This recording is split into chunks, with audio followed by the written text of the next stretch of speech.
¿Y si te dijera que tu angustia existencial no es un trastorno químico de tu cerebro, sino una súplica desesperada de tu alma? Hace algunos años, una paciente de 42 años llegó a mi consulta. Marcela, ejecutiva de alto nivel, había alcanzado todo lo que nuestra sociedad considera éxito: un puesto directivo, reconocimiento profesional, estabilidad económica. Sin embargo, cada noche era atormentada por un sueño recurrente. Se encontraba en un laberinto oscuro, siguiendo una luz tenue que nunca alcanzaba. Me han diagnosticado depresión, ansiedad, déficit de atención. He tomado todos los medicamentos posibles, me confesó con la mirada perdida. Pero siento que algo más profundo está gritando dentro de mí, algo que ninguna pastilla puede silenciar. Lo que Marcela experimentaba, como descubriría después, era exactamente lo que Carl Jung denominó la enfermedad espiritual de nuestro tiempo. Un alma hambrienta en un mundo que niega su existencia. Carl Jung, ese brillante discípulo, rebelde de Freud, se atrevió a adentrarse en territorios que la psicología moderna prefiere ignorar. Mientras la ciencia contemporánea reduce nuestra vida interior a meros impulsos bioquímicos, Jung descubrió que en las profundidades de cada ser humano habita una dimensión sagrada, un anhelo trascendental que, cuando es ignorado, se manifiesta como síntomas que erróneamente etiquetamos como trastornos mentales. No es casualidad que en las sociedades tradicionales, muchos de quienes hoy diagnosticaríamos con depresión o ansiedad fueran considerados tocados por lo divino, almas sensibles a realidades más profundas que el materialismo moderno ha enterrado bajo capas de racionalismo científico. El hombre moderno no entiende cuánto su racionalismo lo ha puesto a merced del inframundo psíquico, escribió Jung en uno de sus pasajes más reveladores.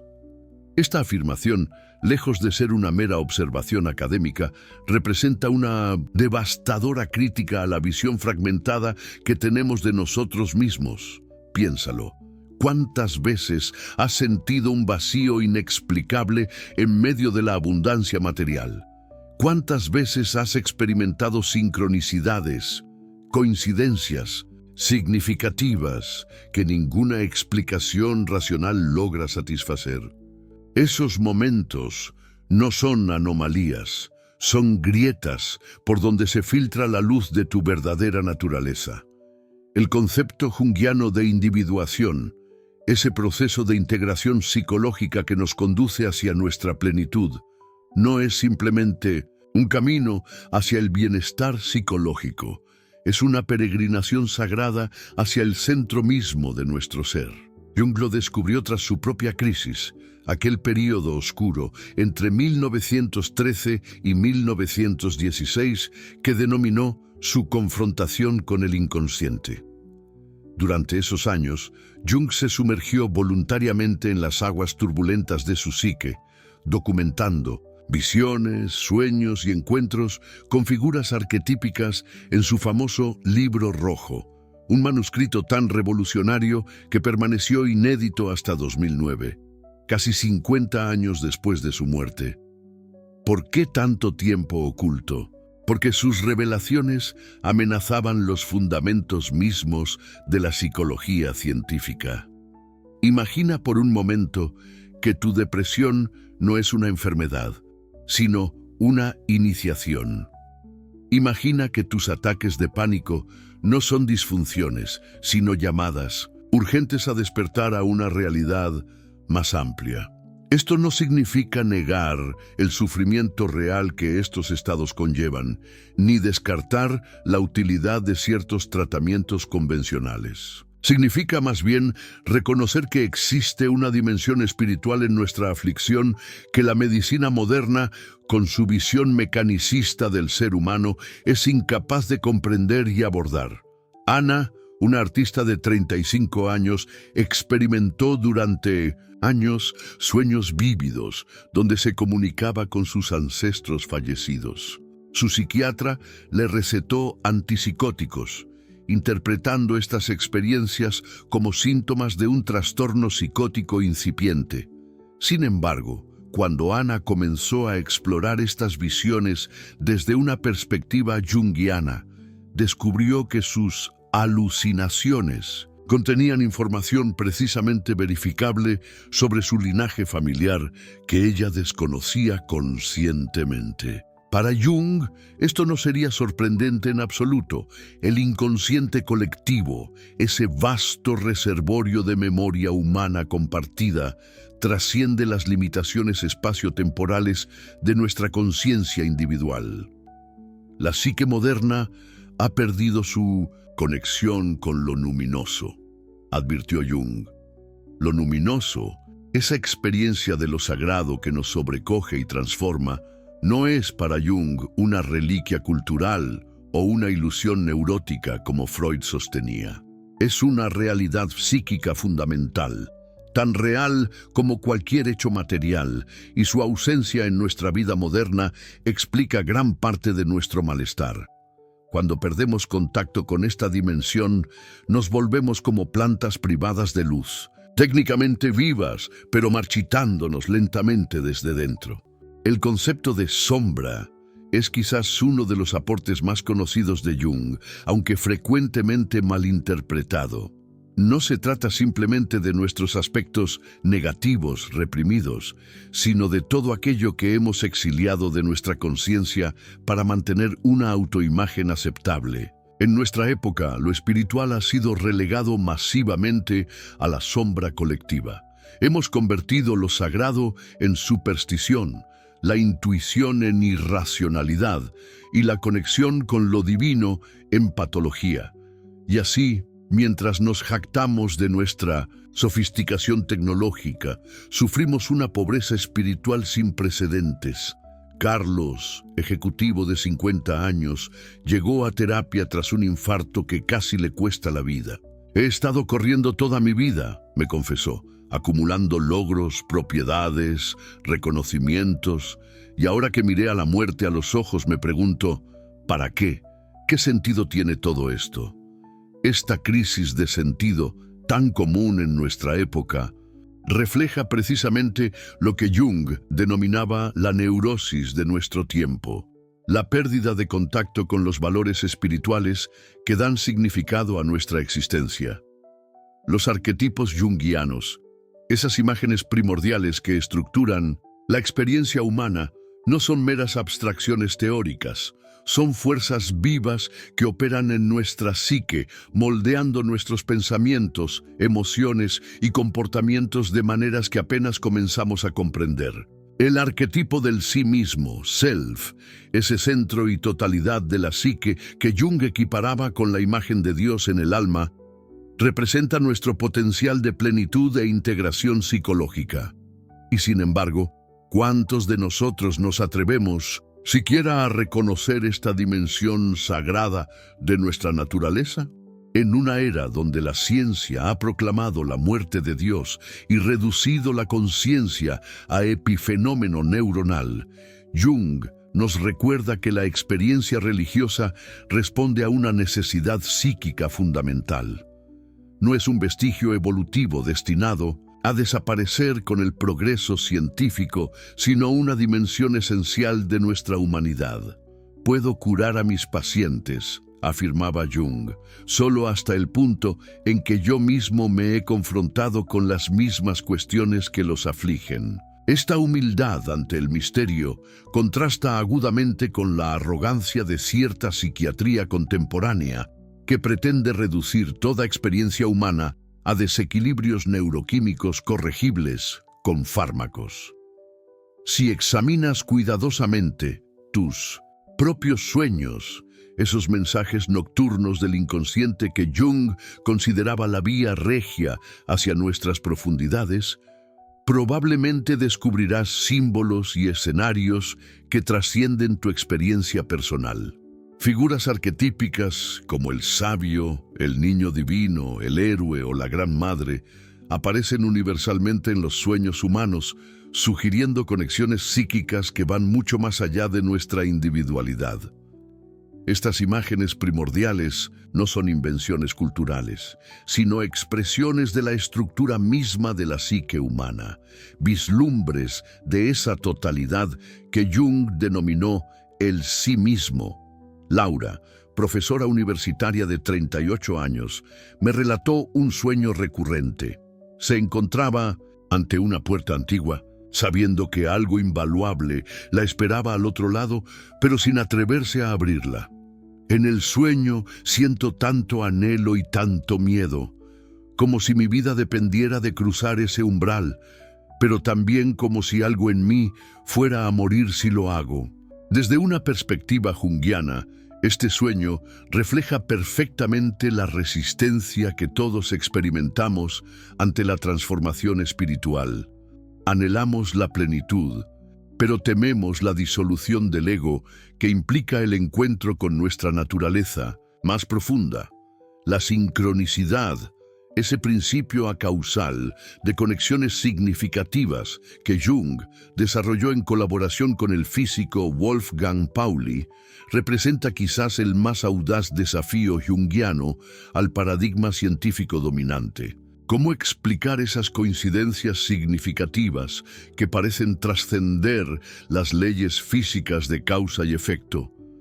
Esos momentos en que el mundo exterior refleja con precisión asombrosa nuestros estados psíquicos internos.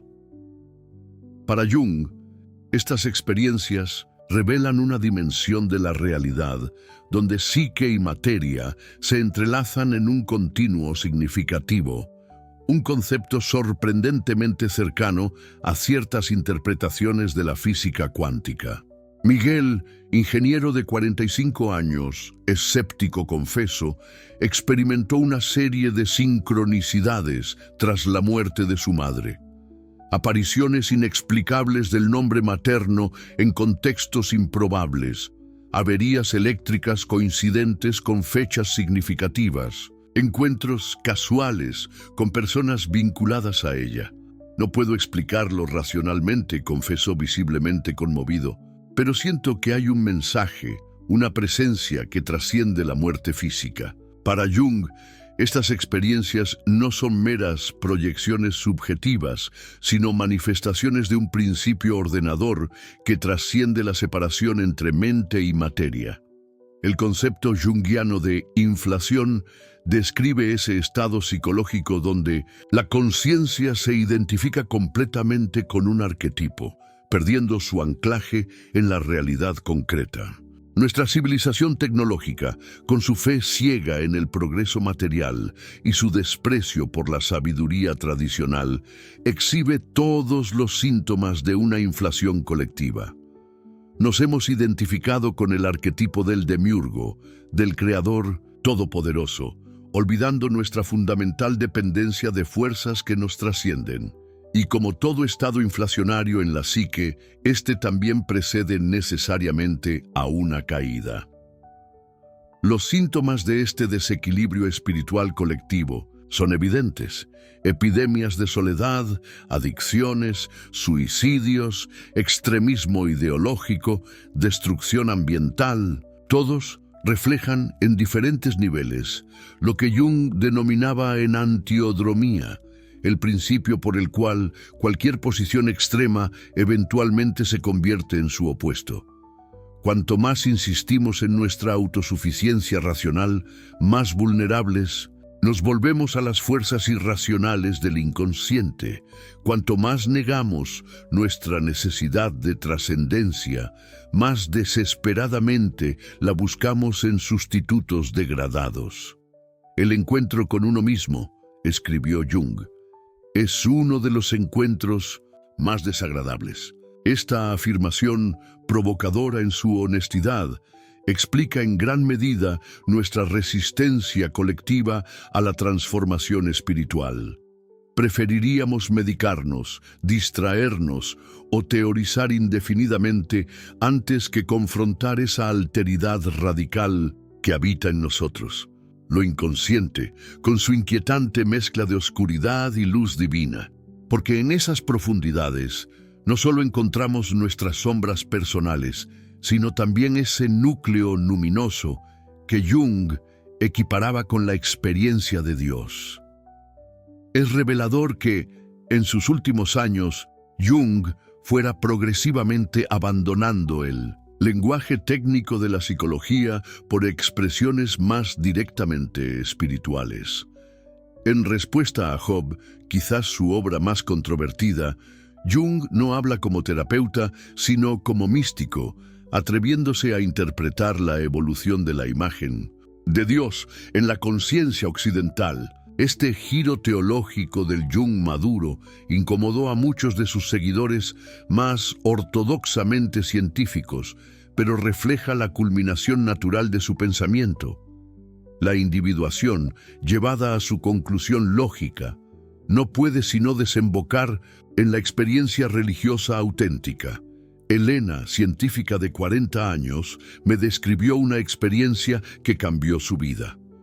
Durante una grave enfermedad, experimentó lo que la psiquiatría convencional etiquetaría como alucinación. Me encontré fuera de mi cuerpo, rodeada de una luz indescriptible y un amor incondicional que disolvió todos mis miedos. Supe con una certeza que trasciende cualquier conocimiento intelectual que somos mucho más que nuestros cuerpos, que la conciencia no muere con el cerebro. Aunque Elena temía compartir esta experiencia en sus círculos académicos por miedo al ridículo, para Jung representaría un ejemplo perfecto de lo que denominaba experiencia luminosa, un encuentro transformador con lo sagrado. Es posible que nuestro materialismo científico, lejos de representar la cumbre del conocimiento humano, constituya en realidad una restricción artificial de nuestra capacidad de percepción. Jung lo sugiere cuando afirma que la visión del mundo moderno, con su acento unilateral en la llamada realidad objetiva, se basa en una omisión sistemática de todos aquellos factores cuya naturaleza no puede ser aprehendida estadísticamente. En otras palabras, hemos construido una metodología que, por definición, excluye todo aquello que no puede ser medido o replicado en condiciones controladas. Y luego, circularmente, proclamamos que solo lo medible y replicable existe. La tragedia de nuestra cultura científica no es su búsqueda de conocimiento objetivo, un impulso noble y necesario, sino su elevación de un método específico de conocimiento al estatus de única vía legítima hacia la verdad. Jung, profundamente respetuoso de la ciencia pero consciente de sus limitaciones, nos recuerda que otras formas de conocimiento, intuitivas, simbólicas, contemplativas, poseen su propia validez y nos revelan dimensiones de la realidad inaccesibles al método científico convencional. La alquimia, ese extraño precursor de la química moderna que tanto fascinó a Jung en sus últimos años, ofrece quizás la metáfora perfecta para comprender su visión del desarrollo espiritual. Los alquimistas, bajo el velo de una búsqueda aparentemente material, la transmutación de metales básicos en oro, codificaron un proceso de transformación interior. El opus alquímico, con sus fases de nigredo, ennegrecimiento, albedo, blanqueamiento y rubedo, enrojecimiento, describe con precisión asombrosa las etapas de la individuación junguiana: confrontación con la sombra, emergencia del ánima, animus, e integración del sí mismo. Todo lo que irrita y enoja en otros puede llevarnos a un entendimiento de nosotros mismos, escribió Jung, apuntando directamente a esa tendencia universal a proyectar nuestra sombra en los demás. ¿Qué ocurriría si aplicáramos este principio no solo a nuestros conflictos interpersonales, sino también a nuestra relación colectiva con lo espiritual? ¿No será que nuestra irritación ante la irracionalidad de la experiencia religiosa, nuestro desprecio intelectual por lo místico, revela precisamente nuestra propia sombra espiritual reprimida? En mi consulta he atendido a numerosos científicos, académicos y profesionales altamente racionales que tras décadas de éxito en sus campos se encuentran súbitamente asediados por sueños, visiones o experiencias que desafían su marco conceptual materialista. Este fenómeno, lejos de representar una regresión psicológica o un fallo cognitivo, ilustra perfectamente la compensación que Jung identificó como función esencial del inconsciente. Cuanto más unilateral nuestra actitud consciente, más intensamente el inconsciente generará contenidos que contrapesen ese desequilibrio. Javier, físico teórico de 55 años, me relató su desconcierto tras experimentar estados meditativos espontáneos durante sus investigaciones. De pronto, en 1900, medio de ecuaciones, sentí que me disolvía en un campo de conciencia pura donde todas las respuestas estaban simultáneamente presentes. No era un pensamiento lineal, sino una aprehensión directa e inmediata de la realidad.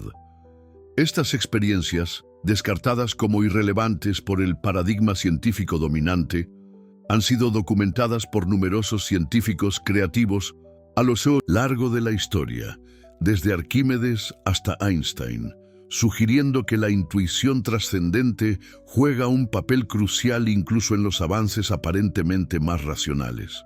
El concepto junguiano de inconsciente colectivo, ese sustrato universal de la psique humana que trasciende las diferencias culturales e individuales, ofrece una base psicológica profunda para comprender la universalidad de la experiencia religiosa. Los arquetipos que emergen de estas profundidades psíquicas, el Padre Divino, la Madre Cósmica, el Hijo Sacrificado, el Sabio Anciano, aparecen en todas las tradiciones espirituales con asombrosas similitudes estructurales, sugiriendo que responden a necesidades psíquicas fundamentales del ser humano, no a meras construcciones culturales arbitrarias.